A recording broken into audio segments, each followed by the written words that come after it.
É um prazer estar consigo, amado irmão, em mais um episódio especial da nossa temporada do estudo das profecias bíblicas. E este é o nosso 13º episódio. No tema passado, nós falamos sobre a batalha de adoração nos últimos dias. Percebemos que Deus convida o mundo à verdadeira adoração. Adoramos a Deus porque Ele é digno. É o Criador dos céus, da terra, do mar e tudo que neles há. Apocalipse capítulo 14, 6 e 7. Entendemos que nós reconhecemos que adoramos o Criador guardando o dia que Ele estabeleceu na criação. Gênesis 2, 1 a 3. Por outro lado, Satanás pretende ser adorado. Tentou ser adorado no céu, não conseguiu. Ao longo do tempo tentou ser adorado. Tentou a Cristo para o adorar, não conseguiu. Nos últimos dias, será que há dúvidas que Satanás vai procurar ser adorado? Não há dúvidas. Apocalipse capítulo 13 descreve isto bem claramente, que o mundo vai adorar o dragão, vai adorar também a besta, porque as pessoas adorando a besta, na verdade, estão adorando o quê? O dragão. E nós entendemos que o domingo provém de uma cultura pagã de adoração ao sol, algo que Deus havia proibido severamente lá no Antigo Testamento. Basicamente foi esse o nosso tema. Se você não viu, convido você a acompanhar o 12º episódio. Hoje nós vamos avançar com Apocalipse capítulo 13. Já vimos a primeira parte, onde é descrita a besta que surgiu do mar. Agora, começando do verso número 11, a Bíblia descreve outra besta. E esta outra besta vem ajudar a primeira besta descrita no capítulo a recuperar a supremacia perdida. Sim, a recuperar a supremacia perdida. Vemos aqui, amados irmãos, a primeira besta descrita no Apocalipse 13, com pés como de urso, boca como de leão, já falamos disto. Mas a partir do verso 11 de Apocalipse 13, João descreve outra besta. Quais são as características desta outra besta que nos ajudam a compreender quem ela é, a quem ela representa? Vamos lá fazer uma pequena comparação aqui entre a primeira besta e a segunda besta do capítulo 13 de Apocalipse, para que possamos entender muito bem, que não haja dúvidas aqui. Quem é este poder descrito que vai ajudar Roma a recuperar a supremacia perdida nos últimos dias? Vemos aqui primeiro a besta do mar. Vi emergir do mar. Pegue bem, vi emergir do mar uma besta que tinha 10 chifres e 7 cabeças, sobre os chifres 10 diademas, sobre as cabeças nomes de blasfêmia. Então a característica da primeira besta, ela surge do mar. Já entendemos, de acordo com Apocalipse 17, verso número 15, que mar representam povos de nações. É um reino que surgiu do meio das nações da Europa. Representa o poder papal. Já falamos muito bem sobre isso. Mas, sobre a segunda besta, começando do verso número 11, é dito: vi ainda outra besta emergir da terra. Percebe? Enquanto a primeira besta emerge do mar, a segunda emerge da terra. Possuía 2 chifres, parecendo cordeiro, mas falava como dragão. Estamos dizendo que a segunda besta surge da terra, enquanto que a primeira surge do mar. Vamos ver outras características. Sobre a primeira besta é dito possuir 7 cabeças, 10 chifres e 10 coroas, 10 diademas, o que nos faz entender que a besta do mar é um poder monárquico, é um poder de reis papais, porque tem coroas em suas cabeças. Mas, sobre a besta da terra, no verso 11, é dito possuir 2 chifres, mas sem diademas, sem coroas. Significa que é uma nação, não é um reino, é uma nação, um poder democrático, não monárquico. Está claro isto? Então, a quem representa a besta que subiu da terra, que nos últimos dias vai ajudar Roma a recuperar a supremacia perdida no mundo? É interessante que o verso 11 vem a seguir o verso 10, mas é óbvio. Mas o que é que diz o verso 10 de Apocalipse capítulo 13? Escute muito bem aqui. Queremos entender o contexto do surgimento da besta da terra, para que possamos com clareza entender quem é esta nação, qual é esta nação. Vemos aqui, verso número 10, é dito: se alguém leva para cativeiro vai. Se alguém matar a espada, necessário é que seja morto a espada. Está falando de quem? Claramente, está falando da primeira besta, porque do verso número 1 ao verso 10 está falando da besta do mar. A Bíblia está dizendo que se alguém leva para cativeiro vai. Quem que levou muita gente ao cativeiro durante o período de supremacia? Roma. Levou muitos cristãos ao cativeiro, mas chegou o momento em que ela foi levada ao cativeiro, quando Napoleão Bonaparte invadiu Roma, prendeu o Papa Pio VI, e é dito, se alguém matar a espada, necessário é que seja morto a espada. Está falando de Roma, que matou muita gente à espada, queimou, degolou muita gente, mas chegou o momento em que ela mesma teve uma ferida mortal. Uma ferida mortal, queridos irmãos. Está isto claro? E logo no verso seguinte, a Bíblia diz, surgiu outra besta da terra. Então percebem que a besta da terra, no verso 11, surge no contexto da ferida mortal do poder papal. Está isto claro? Isto nos mostra que a besta da terra devia surgir na segunda metade do século XVIII, exatamente quando Roma estivesse para sofrer a ferida mortal. Esta besta da terra estaria o quê? Surgindo e se desenvolvendo no mundo. Amados irmãos, a história nos mostra claramente que por volta de 1776, as colônias na América tinham se unido e travaram a guerra revolucionária, separando-se da Europa. Sim. Por que nós nos dirigimos à América agora? Primeiro, porque a Bíblia nos diz, a profecia nos diz, que esta besta surge da terra. Terra é o oposto de mar. Se mar representam povos e nações, a terra representa uma região pouco habitada, uma região deserta. Então isto desvia a nossa atenção da Europa, da Ásia, da África, para o Novo Mundo, para a América, queridos irmãos. Sim, em 1789 entrou em vigor a Constituição Americana. Estão percebendo? Exatamente nesses anos em que Roma estava para sofrer a ferida mortal. Estava ascendendo uma nova nação que se encaixa muito bem nesta profecia. Uma nação que parece cordeiro, uma nação que parece cristã, mas fala como dragão, como diz a profecia. Mais argumentos nós encontramos aqui na profecia de que a besta da terra são os Estados Unidos da América. Apocalipse capítulo 12, verso 15, falando daquela mulher que foi perseguida pelo dragão, a Bíblia diz: então a serpente arrojou da sua boca, atrás da mulher, atrás da igreja, água como um rio, ou seja, muitas pessoas atrás da mulher, a fim de fazer com que a mulher fosse arrebatada pelo rio, a fim de fazer com que a igreja fosse destruída pelos povos. Claro? Verso número 16 diz: a terra, porém, socorreu a mulher. Quem é a terra? A mesma besta descrita em Apocalipse capítulo 13, verso 11. A besta que subiu da terra. Foi ela que socorreu a mulher. E a terra abriu a boca e engoliu o rio que o dragão tinha arrojado de sua boca. Agora, se eu ler um livro de história, você vai perceber que a América foi o berço da liberdade religiosa. Muitos cristãos, fugindo da perseguição na Europa, foram para a América. Os puritanos e outros foram para a América. Está claro isso, amados irmãos? É a América que socorreu a igreja, socorreu a mulher que estava sendo perseguida pelo dragão, estava sendo perseguida pelo poder papal na Europa. Está claro? Então, amados irmãos, não há dúvidas de que quando Jesus mostra para João, em Apocalipse 13, verso 11, a besta que subiu da terra, está falando claramente dos Estados Unidos da América. Uma nação que surgiu longe das terras populosas, Europa, África e Ásia. Uma nação que socorreu a igreja, que socorreu a mulher através de seus princípios fundamentais. Bem, queridos irmãos, Apocalipse 13, verso 11, voltamos a ler agora com detalhes. A Bíblia diz que a América possui 2 chifres, sim, parecendo cordeiro, mas falava como dragão. Sim.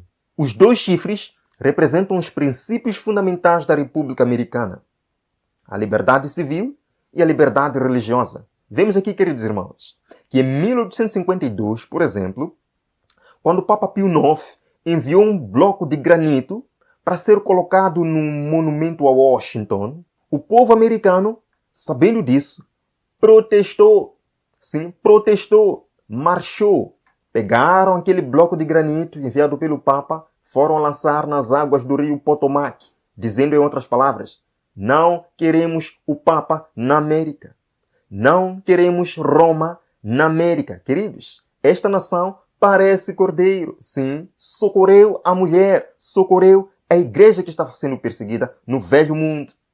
Vemos aqui a primeira emenda da Constituição Americana. O que diz a primeira emenda da Constituição Americana? Diz, o Congresso não fará nenhuma lei concernente ao estabelecimento de uma religião ou proibindo o livre exercício dela. Esta é a primeira emenda da América, que o Congresso jamais fará uma lei proibindo uma certa religião ou favorecendo uma certa religião na América. Sim, é uma nação que parece o quê? Parece cordeiro, parece cristã, parece defender os princípios de Cristo. Sim, uma nação pacífica. E no artigo 6 desta mesma emenda é dito, nunca nenhum teste religioso será requerido como qualificação para qualquer cargo de confiança ou público nos Estados Unidos. O que difere muito dos princípios papais, dos princípios da primeira besta. Então, compreende que quando a Bíblia diz que esta outra besta, parecendo cordeiro, é porque difere muito em seus princípios com a primeira besta em Apocalipse 13, queridos irmãos. Ainda assim, a Bíblia diz que fala como dragão. Pode até parecer cordeiro, pode até parecer uma nação que promove liberdade, que promove igualdade, que promove princípios cristãos, mas fala como dragão. E o dragão é Satanás, queridos irmãos. Sim, os pioneiros americanos, embora defendessem o cristianismo, eles não eram cristãos. Lemos aqui, nesta revista de Jim Walker, é dito, eles eram fortemente guiados pelas ideias do grande iluminismo da Europa. Os pioneiros americanos, líderes do pensamento iluminista, tais como John Locke, Rousseau, Voltaire, influenciaram grandemente nossos fundadores. Eles raramente praticavam o que hoje nós podemos chamar de ortodoxia cristã. Sim. Eles eram iluministas. Continua. Embora eles defendessem o livre exercício de qualquer religião, eles entendiam os perigos da religião. Uau! Os perigos da religião. E continua. A maioria deles cria no deísmo e muitos frequentavam lojas maçônicas. Frequentavam o quê? Lojas, eram maçons. De onde é que vêm os maçons? De onde é que vem a maçonaria? As sociedades secretas? De Roma, dos jesuítas. Teremos um estudo falando sobre isso. Os pioneiros americanos, queridos irmãos, nunca se fundamentaram na Bíblia ou na religião cristã. Podemos ler aqui o Tratado de Trípoli, escrito em 4 de novembro de 1776. O que é que diz este tratado? Está aqui, amados irmãos. É dito, o governo dos Estados... Você pode ver aqui a versão inglesa. O governo dos Estados Unidos da América não está em nenhum sentido fundado na religião cristã. Está aqui. Eles dizendo, nós não somos cristãos. Podemos até permitir que o cristianismo exista na América, podemos promover, mas nós, os pioneiros da América, não somos cristãos. Será que é por isso que a Bíblia diz que parece cordeiro, mas fala como dragão? Agora, vemos aqui alguns presidentes americanos que foram maçons. Eu não vou colocar a lista toda aqui, porque... Não, vamos deixar. Eu vou mostrar somente alguns nomes. George Washington era maçom. Benjamin Franklin era maçom. Thomas Jefferson. Temos aqui mais. Franklin Roosevelt era maçom. Todos eles eram maçons, jesuítas, na América. Agora, a maior parte desses homens pertencia ao Clube dos Homens Sábios, a Irmandade Secreta, conhecida muito hoje como Illuminati, que é uma sociedade secreta terrível que existe na América. Mas os Illuminati foram fundados pelos jesuítas de Roma. Queridos irmãos, o monumento a Washington é uma representação do pênis, que é adorado na maçonaria como símbolo da fecundidade da natureza. A Estátua da Liberdade em Nova York, esta aqui, é uma homenagem à deusa da razão, a dama do iluminismo. O Illuminati está aqui envolvido. Esta nota de $1, encontramos aqui escrito In God We Trust. Mas, se nós lermos os livros maçons, o que eu não aconselho muito, mas se você tiver curiosidade em ler, vai entender que o Deus escrito aqui, In God We Trust, eles mesmos dizem que não é o Deus da Bíblia. E se não é o Deus da Bíblia, quem é? Será que é por isso que a Bíblia diz, parece cordeiro, parece uma nação de Cristo, mas fala como dragão? Lemos aqui uma passagem muito interessante neste livro aqui, na página 220, é dito: uma das mais significantes realizações de Franklin Roosevelt, que foi eleito 4 vezes presidente da América, e este homem, Henry Wallace, foi a revolucionária mudança no desenho da nota de $1. O que é que eles fizeram? O que é que eles fizeram? O óleo que tudo vê, de Horus, o grande deus sol egípcio, e a pirâmide inacabada do iluminismo foram pela primeira vez impressos na nota de $1 a partir de 1933. O grande deus sol egípcio, na nota de $1, escrevendo In God We Trust. Não tem nada a ver com o Deus da Bíblia, meu querido irmão. É o Deus Sol egípcio. A inscrição em latim, Novus Ordo Seclorum, ou Nova Ordem Secular, Nova Ordem Mundial, foi inscrita na nota de $1 diretamente sobre a pirâmide inacabada, coroada com o olho que tudo vê. Tudo símbolo pagão, tudo símbolo ocultista, queridos irmãos. Sim, esta nação América é descrita aqui, parecendo cordeiro. Pode defender princípios cristãos, mas fala como dragão. Queridos irmãos, um dia esta nação vai ajudar o poder católico romano, sim. Vão se unir essas duas potências mundiais para devolver a supremacia perdida e levar o mundo para a tribulação final. Apocalipse capítulo 13, verso número 12, diz que a América, essa segunda besta, exerce toda a autoridade da primeira besta na sua presença. Qual é a nação que manda no mundo hoje? Qual é? Você até pode dizer, é Rússia, é China. Você sabe muito bem. Qual é a nação que manda no mundo hoje? Os Estados Unidos da América. Está aqui. Exerce toda a autoridade da primeira besta. Durante a Idade Média, quem que mandava no mundo? Roma. Mas hoje, quem que manda no mundo, aparentemente? Os Estados Unidos da América. Sim, exerce a autoridade da primeira besta, diante da besta. Mas a Bíblia continua. Faz com que a terra e os seus habitantes adorem. Aqui está o ponto, amados. Aqui está o ponto. O ponto de adoração nos últimos dias. Estados Unidos da América, com sua autoridade mundial, vai fazer com que a terra e os seus habitantes adorem. Mas adorar aqui é o Criador dos céus e da terra? Não.